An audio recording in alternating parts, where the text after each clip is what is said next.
যেভাবে আমরা কবুতর ডেলিভারি দিই, ফার্স্ট অফ অল আমরা ফলের দোকান থেকে শক্ত কার্টুন নিয়ে আসি।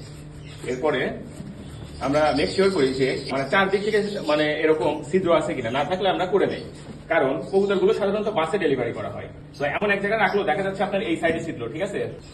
কোনো একদিকে যদি থেকে যায় কোনো কারণে, যেন আরেকদিকে ভেন্টিলেশন ঠিক থাকে।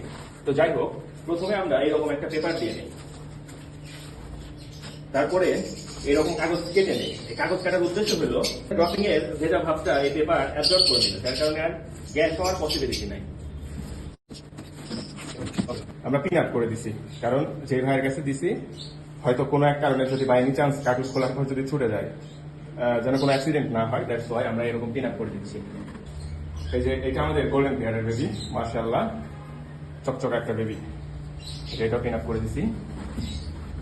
গোল্ডেন পেয়ারের আরেকটা বেবি, মাশাআল্লাহ এই শেষ বেবিটা, এটাও চেকার আসছে।